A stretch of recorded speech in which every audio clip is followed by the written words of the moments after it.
Bismillahirrahmanirrahim. Assalamualaikum warahmatullahi wabarakatuh. Alhamdulillahi rabbil alamin. Wassalatu wassalamu ala ashrafil mursalin wa ala alihi wa ashabihi wa man tabi'ahum bi ihsanin ila yaumiddin.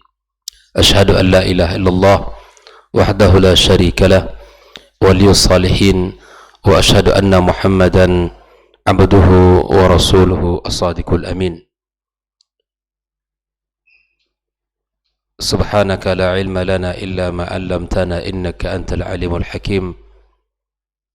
Amma ba'd, ma'asyiral hadirin wal hadirat minal muslimin wal muslimat wal musyahidin wal musyahidat rahimanillahu wa iyyakum. Alhamdulillah, kita senantiasa bersyukur kepada Allah atas nikmat yang sangat banyak yang Allah berikan kepada kita. Pagi ini kembali kita dipertemukan di rumahnya yang mulia, pada majlis yang mulia, setelah kita melaksanakan ibadah salat fardu subuh, dan mudah-mudahan semua itu menjadi amal yang diterima di sisi Allah Subhanahu wa ta'ala. Dan kita bubar dari majelis ini dalam keadaan diampunkan dosa-dosa kita, diangkat dan ditinggikan derajat kita, serta menghadirkan ketenangan di dalam jiwa kita. Ucapan salat dan salam tak lupa dan tak bosan kita sanjungkan untuk kekasih kita Muhammad sallallahu alaihi wasallam, guru terbaik, tauladan yang telah Allah pilihkan untuk manusia, baginda kita sallallahu alaihi wasallam, untuk keluarganya, para sahabat yang telah berjuang bersamanya, yang telah mengorbankan harta dan jiwanya, serta kepada seluruh kaum muslimin dan muslimat yang senantiasa berada di atas sunnahnya. Kembali kita membahas tentang wasiat-wasiat Rasul sallallahu alaihi wasallam. Pagi ini kita akan membahas wasiat yang ke-36. Yang ke-36 yang berjudul Kathratus sujud yudkhilukal jannah. Banyak sujud akan memasukkan kamu ke dalam surga. Dalam pembahasan ini, hadis yang dibawakan adalah hadis Abi Rabi'ah dari Ka'ab al-Aslami radhiyallahu ta'ala anhu, khadim Rasulullah sallallahu alaihi wasallam wa min ahli suffah, di mana dia menceritakan suatu ketika kuntu abitu ma'a Rasulillah sallallahu alaihi wasallam. Dia menceritakan, aku bermalam bersama Rasul sallallahu alaihi wasallam. Fa'atihi biwadu'ihi wa hajatihi. Dia seorang pembantu Nabi, ya, dia menyiapkan, membawa segala apa yang dibutuhkan oleh Nabi. Di bawah tempat duduknya diisi dengan air dan segala apa yang dibutuhkan Nabi sallallahu alaihi wasallam. Faqala li, maka di saat itu Nabi sallallahu alaihi wasallam berkata kepadaku, salni. Ini tawaran dari Rasulullah kepada Rabi'. Dia menceritakan bahwa mintalah kepadaku, mintalah kepadaku. Faqultu, maka aku menjawab ketika Rasul membuka peluang untuk meminta sesuatu, as'aluka murafaqataka fil jannah.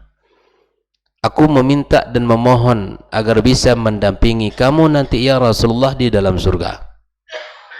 Faqala, Nabi kembali mengatakan, aw ghairi dzalika, apakah ada yang lain dari permintaanmu? Apakah itu saja di mana engkau ingin menjadi pendampingku di dalam surga? Nabi membuka peluang yang berikutnya. Nabi membuka kesempatan yang lain. Kalau ada permintaan-permintaan yang lain yang ingin diminta. Qultu huwa dzaka ya Rasulullah, cukup itu permintaan saya. Faqal, maka Nabi SAW memberikan kepadanya solusi, ya, sebagai bentuk usaha untuk menjadi pendampingnya dalam surga. Fa'inni ala nafsika bikathratis sujud. Kalau demikian halnya, maka bantulah aku untuk dirimu, atas dirimu, dengan memperbanyak sujud. Artinya kalau engkau ingin menjadi pendampingku di dalam surga, maka engkau harus memperbanyak sujud. Hadis riwayat Imam Muslim. Mari kita lihat bagaimana para ulama menjelaskan hadis ini, ya. Di dalam kalimat as'aluka murafaqataka fil jannah wa hadhi umniyatu likulli muslim. Aku ingin menjadi pendampingmu di dalam surga. Ya, ini tentunya adalah cita-cita setiap muslim. Lakinnaha la ta'atta biduni amalin wala mahabbatin lillahi wa rasulih. Dan tentu ini tidak akan mungkin dicapai oleh seseorang tanpa ada amal, tanpa ada cinta kepada Allah dan Rasulnya. Wala biduni mutaba'atin Nabi sallallahu alaihi wasallam. Dan ini juga tidak mungkin kita dapatkan tanpa ittiba' kepada Rasul, tanpa kita meningkatkan semangat untuk mengikuti Rasulullah sallallahu alaihi wasallam. Yang tentu semua setelah mengikuti Nabi dituntut kita untuk mengikhlaskan amal sebagai bentuk kita mengerjakan amal itu lillah, hanya karena Allah Subhanahu wa ta'ala. Kama tahtaju lil amal jad wal mutawasil. Sebagaimana amal membutuhkan keikhlasan, maka setiap amal juga harus diiringi dengan kesungguhan. Kesungguhan yang bagaimana? Ittiba', mengikuti Rasulullah sallallahu alaihi wasallam. Ini yang mesti kita jaga. Ini yang mesti kita lakukan dalam kehidupan kita. Perkataan Nabi sallallahu alaihi wasallam, fa'inni ala nafsik, fihi dilala ala anna al-insan la yastati' an yanala fadl al-akhirah illa bil jidd wal ijtihad. Seseorang, perkataan Nabi tadi, fa'inni ala nafsik, kalau begitu bantu aku, kata Nabi, ala nafsik, ke atas dirimu. Ini menunjukkan bahwa seseorang tidak mungkin mendapatkan keutamaan akhirat tanpa harus bersungguh-sungguh. Tidak mungkin kita akan mudah saja mendapatkan kedudukan yang tinggi, pahala yang besar, balasan yang tanpa batas di sisi Allah tanpa ada kesungguhan atas dirinya, dengan meninggalkan syahwatnya, meninggalkan segala apa yang dilarang oleh Allah Subhanahu wa ta'ala. Sebagaimana Allah menggambarkan dalam ayat yang lain, wa amma man khafa maqama rabbih wa nahan nafsa 'anil hawa. Sebagaimana di saat orang yang mampu takut kepada Rabbnya dan menjauhkan dirinya dari apa yang dilarang, maka disitulah Allah akan berikan padanya surga. Oleh ikhwani ma'asyiral hadirin wal hadirat, bahwa seseorang tidak akan mampu meraih surga dan tidak akan mampu mendapatkan kedudukan yang paling tinggi di sisinya kecuali dengan cara menguasai dirinya, tidak mengikuti hawa nafsunya, dan senantiasa berusaha untuk berada di atas jalan agamanya. Adapun perkataan Rasulullah SAW, bikathratis sujud, ay salatun nawafil, dengan memperbanyak sujud, artinya dengan memperbanyak salat. Bukan sujud tiba-tiba teringat sujud, enggak. Tapi maksudnya dengan memperbanyak ibadah salat, dengan menjaga salat 5 waktu, ditambah dengan salat-salat sunnah kita. Wa abbara bis sujud, dan Nabi sallallahu alaihi wasallam memilih kata sujud, alaika bikathratis sujud, hendaklah engkau memperbanyak sujud, li'anna sujuda ghayatut tawadu' wal 'ubudiyyah lillahi tabaraka wa ta'ala. Karena sujud merupakan puncak ketawaduan seorang hamba kepada Allah dalam ibadah. Kenapa demikian? Wa fihi tamkin, a'azzu a'dha'il insan wa 'alaha, karena kita meletakkan ya jidat yang paling kita mulia, yang paling kita hormati di dalam anggota tubuh kita adalah jidat kita yang sangat kita jaga, dan itu tanda kehormatan kita. Lalu kemudian kita letakkan di tempat yang paling rendah. Kita letakkan di tempat yang paling rendah. Inilah puncak daripada ketawaduan seorang mukmin kepada Allah Tabaraka wa Ta'ala. Dengan ia memperbanyak sujud kepadanya, ini menunjukkan ketawaduan kita kepada Allah Subhanahu wa Ta'ala. Dan dilebih lagi ditambah dengan hadis Nabi kita sallallahu alaihi wasallam, aqrab ma yakunu al-'abdu ila rabbih wa huwa sajid, di mana waktu yang paling dekat seorang hamba kepada Allah adalah ketika ia sujud. Ketika ia sujud.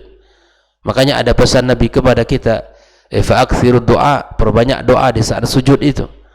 Karena ada waktu yang paling dekat kita dengan Rabb kita di saat kita sujud kepadanya.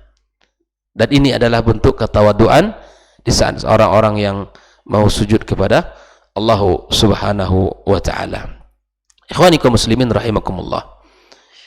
Ada hadis yang lain yang berkaitan dengan sujud ini, adalah hadis tentang Thauban, ya, ketika berkata, aku pernah menanyakan hal yang ditanyakan kepada Rasulullah sallallahu alaihi wasallam. Beliau bersabda, alaika bikathratis sujudi lillah, hendaklah engkau memperbanyak sujud kepada Allah Subhanahu wa Ta'ala.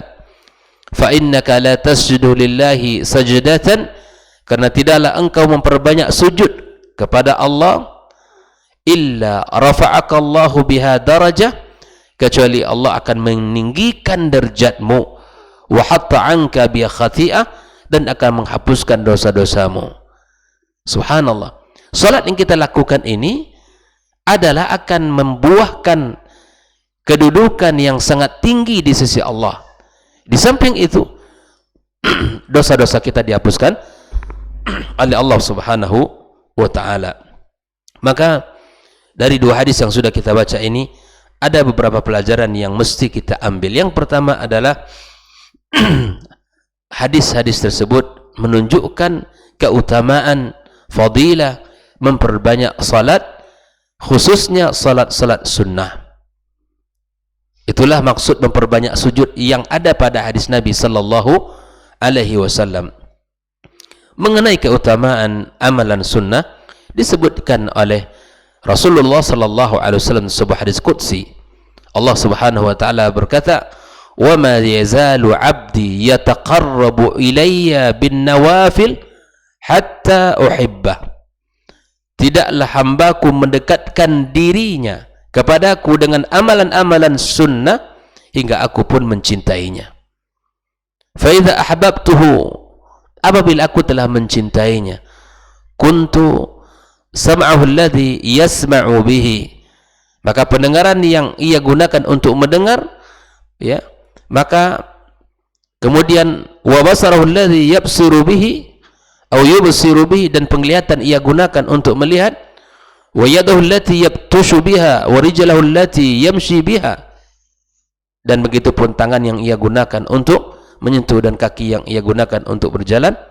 Aku beri taufik, aku berikan dia kemudahan untuk menggunakannya, semua itu di dalam kebaikan-kebaikan. Ini makna hadis. Ketika amalan-amalan sunnah menjadi sesuatu yang sangat kita cintai dan kita banyak melakukan, maka Allah sangat memberikan kepada kita kemudahan untuk bisa mendekatkan diri kita kepadanya sampai Allah mencintai kita. Pelajaran yang kedua, sujud kepada berhala dan kuburan orang soleh adalah merupakan kesyirikan besar yang mengeluarkan seseorang dari agama Allah Subhanahu wa Ta'ala. Semoga kita dilindungi oleh Allah dari perbuatan syirik semacam ini. Kemudian di antara pelajarannya adalah, di samping tidak boleh bagi seorang pun sujud pada yang lain, karena sujud adalah hak Allah Subhanahu wa Ta'ala, sehingga seseorang hamba harus menunjukkan pada Allah semata walaupun dalam keadaan syariat ya, sebelum syariat Nabi Muhammad sallallahu alaihi wasallam dibolehkan untuk sujud pada makhluk sebagaimana bentuk penghormatan, bukan sujud ibadah, sebagaimana sujud ya, ayah Yusuf dan saudara-saudaranya ketika menemui Nabi Yusuf alaihi assalam. Kemudian di antara pelajaran yang bisa kita ambil, hadis ini menunjukkan keutamaan sujud merupakan amal yang menampakkan tingginya kedudukan dan ketawaduan seorang hamba kepada Allah Subhanahu wa taala. Artinya sujud yang dilakukan itu menunjukkan ya, ketawaduan yang ada pada diri seorang hamba. Kemudian di antara pelajaran yang bisa kita ambil adalah tidaklah disebutkan sujud kecuali jika seseorang bersujud dengan menempelkan 7 anggota tubuhnya. Ini sebagaimana dalam hadis Nabi SAW, di saat kita sujud adalah kita menempelkan 7 dari anggota tubuh kita. Yang pertama adalah dahi dan hidungnya. Ini satu paket ya. Kedua telapak tangan, kedua lutut, dan kedua kaki. Jika seseorang tidak meletakkan 7 anggota ini, maka pada tanah semisalnya kedua kakinya diangkat sampai selesai sujud, maka sujudnya tidak benar berdasarkan hadis Nabi sallallahu alaihi wasallam. Aku perintahkan anak Adam untuk sujud pada 7 tulangnya. Hadis riwayat Imam Muslim dan riwayat Imam Bukhari dan Muslim. Oleh ikhwani kaum muslimin rahimakumullah, pada hadis yang di atas juga kita dapatkan semangat para sahabat di dalam melakukan kebaikan dan amal saleh, dan sehingga mereka bertanya dan meminta kepada Rasul sallallahu alaihi wasallam sesuatu yang sangat bernilai, sesuatu yang sangat tinggi keutamaannya di sisi Allah Subhanahu wa taala. Oleh karenanya kita memahami bahwa memperbanyak sujud artinya memperbanyak salat itu akan menjadikan diri kita untuk mendapatkan kedudukan yang sangat tinggi di sisi Allah Subhanahu wa taala. Dan sujud serta salat merupakan amal yang pertama kali yang akan dihisab Allah tabaraka wa taala. Maka latih diri kita dan perintahkan kepada anak dan keturunan kita agar senantiasa menjaga ibadah salat ini, sehingga dengan demikian harapan kita nantinya di hari kiamat kelak Allah Subhanahu wa taala menjadikan dan memberikan kita untuk bisa mendampingi Rasulullah sallallahu alaihi wasallam, dekat dengannya ya, berdampingan dengan Rasulullah sallallahu alaihi wasallam sebagaimana yang diminta oleh sahabat tadi di dalam permintaan yang disampaikannya kepada Rasulullah sallallahu alaihi wasallam. Mudah-mudahan Allah berikan taufik kita, Allah berikan kemudahan bagi kita, Allah berikan kecintaan kita kepada salat, karena Nabi SAW yang mengatakan ju'ilatas salatu qurratu aini, salat itu dijadikan sebagai penyejuk matanya, sebagai kesenangan dia di dalam hidup ini. Tatkala dia menghadapi ujian, cobaan, ya, kegundahan, kegelisahan, maka dia segera untuk kembali kepada Allah Subhanahu wa taala, bertadaruk kepadanya, meminta, memohon agar Allah Subhanahu wa taala lepaskan dia dari segala kesulitan. Maka jalan itu mesti kita ikuti agar ringan kehidupan kita ini, agar ringan beban kita ini, agar mudah perjalanan kita ini. Maka obatnya adalah untuk kita memperbanyak sujud kepada Allah Subhanahu wa taala, karena Nabi sallallahu alaihi wasallam telah menyampaikan itu kepada kita. Semoga Allah Subhanahu wa taala jadikan salat sesuatu yang berharga dalam hidup kita dan sesuatu yang sangat kita cintai dalam kehidupan kita ini. Mudah-mudahan ada manfaatnya pertemuan kita pagi ini, dan semoga Allah Subhanahu wa taala berikan kesempatan kepada kita untuk senantiasa belajar dan memahami agamanya dengan pemahaman yang benar. Wa sallallahu ala nabiyyina Muhammadin wa sallam, wa subhanakallahumma bihamdik asyhadu an la ilaha illa anta astaghfiruka wa atubu ilaik. Wassalamualaikum warahmatullahi wabarakatuh.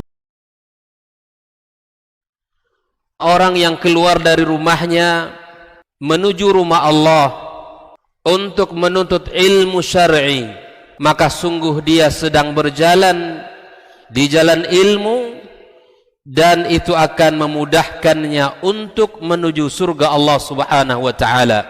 man salaka tariqan yatlubu fihi ilman salakallahu bihi tariqan min turuqil jannah. Barang siapa yang menempuh sebuah jalan, jalan yang ditempuhnya adalah jalan menuntut ilmu, maka Allah akan mudahkan jalannya untuk menuju surga Allah Subhanahu wa taala. Orang yang berangkat ke masjid untuk menuntut ilmu syar'i dianggap sebagai jihad fi sabilillah. Nabi alaihi salatu wassalam bersabda, "Man dakhala masjidana hadza," barang siapa yang memasuki masjid kami ini, yakni Masjid Nabawi, liyata'allama khairan, untuk belajar atau mempelajari kebaikan, au yu'allimuhu, atau dia mengajarkan kebaikan, kal mujahidi fi sabilillah, adalah seperti orang yang berjihad di jalan Allah. Mudah-mudahan kehadiran kita di rumah Allah yang mulia ini, tujuan kita hanya satu, untuk mencari ridha Allah tabaraka wa taala. Mudah-mudahan ilmu yang kita pelajari, ilmu yang memberikan keberkahan, yang menerangkan jalan kita dan senantiasa menjaga kita di jalan Allah Subhanahu wa taala.